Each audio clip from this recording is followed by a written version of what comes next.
नमस्कार मंडळी, मी अक्षय मोरे मित्रमंडळामध्ये आपलं सहर्ष स्वागत. आता तुम्ही म्हणत असाल की हा एवढा खुश काय, तर नवरात्री चालू झालेले आहेत आणि आपण आता नवरात्रीनिमित्त वेगवेगळे स्वीट ट्राय करणार आहे. तर त्याच्यामध्ये आज आपलं पहिलं स्वीट, तर माझ्या आवडीची आज आपण तांदळाची खीर बनवतोय. तर कुठलीही वेळ न दवडता न गमवता आपण सुरुवात करतोय तांदळाच्या खीरसाठी. तर चला, किचन सिरीज एपिसोड क्रमांक 7मध्ये आज बनवतोय आपण तांदळाची खीर. चला, तर आपण ही खीर जी बनवतोय ती 3 ते 4 लोकांसाठी बनवणार आहे. त्यासाठी आपण घेणार आहे वाटीमध्ये 2 ते 3 चमचे तांदळाचे. तांदूळ कोणत्याही प्रकारचा तुम्ही वापरू शकता. तांदूळ स्वच्छ पाण्यामध्ये आपण धुवून घेणार आहे. धुवून झाल्यानंतर हाच तांदूळ आपण 15 ते 20 मिनिटं पाण्यामध्ये भिजत ठेवणार आहे.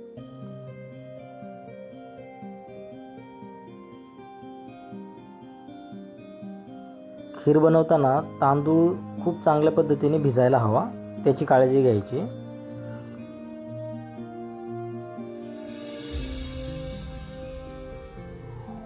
त्याच्यानंतर 3 ते 4 लोकांसाठी खीर बनवण्यासाठी कढईमध्ये आपण अर्धा लिटर दूध घेणार आहोत.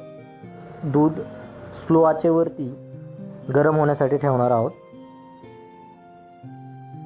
तोपर्यंत आपण खीरमध्ये टाकण्यासाठी ड्रायफ्रूट घेणार आहोत. ड्रायफ्रूटमध्ये तुम्हाला जे ड्रायफ्रूट घ्यायचे आहेत ते तुम्ही ड्रायफ्रूट त्याच्यामध्ये टाकू शकता. मी या ठिकाणी फक्त काजू आणि बदाम टाकणार आहे. दूध उकळताना तुम्हाला जर टाकायचं असेल तर तुम्ही केसरही थोडं रंगासाठी त्याच्यामध्ये ॲड करू शकता.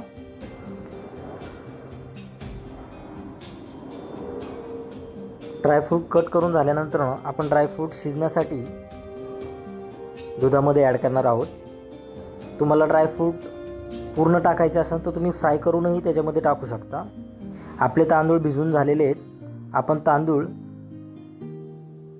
खलबत्त्यामध्ये बारीक करण्यासाठी घेणार आहोत. तुम्ही मिक्सरचाही वापर करू शकता, पण मिक्सरमध्ये कधी कधी तांदूळ खूप मोठाही राहतो, कधी कधी खूप छोटाही राहतो.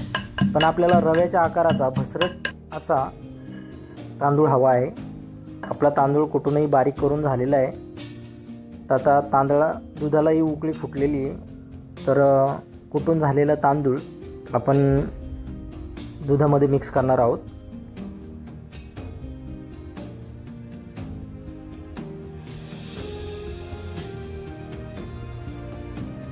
आता तुम्ही वाट पाहत असाल की याच्यामध्ये साखर कधी टाकायची. तर साखर जोपर्यंत आपला राईस शिजत नाही आहे तोपर्यंत आपण साखर याच्यामध्ये ॲड करणार नाही आहे. तुमचा कंटिन्युअसली पलटा हा चालू राहायला पाहिजे, कारण भात खाली चिकटण्याची शक्यता जास्त असते. म्हणून कंटिन्युअसली पलटा चालू ठेवायचा आहे. तांदूळ आपला शिजत आलेला आहे. 80% तांदूळ शिजल्यानंतर आपण याच्यामध्ये साखर ॲड करणार आहे.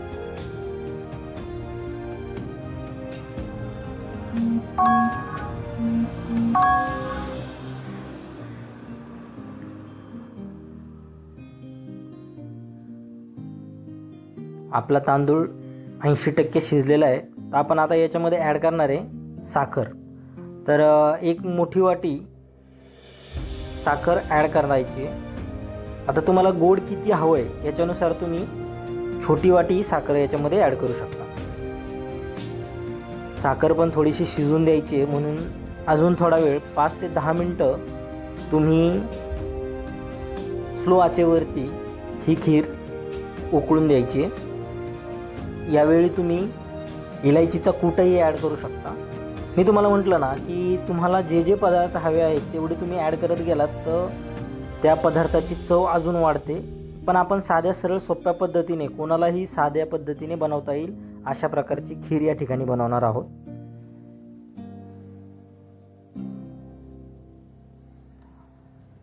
खीर अशा वेळी जास्त घट्ट न बनवता थोडीशी पातळच ठेवायची आहे, कारण खीर थंड झाल्यानंतर भात त्याच्यामुळं असल्यामुळं ती खीर एकदमच घट्ट होऊन जाते.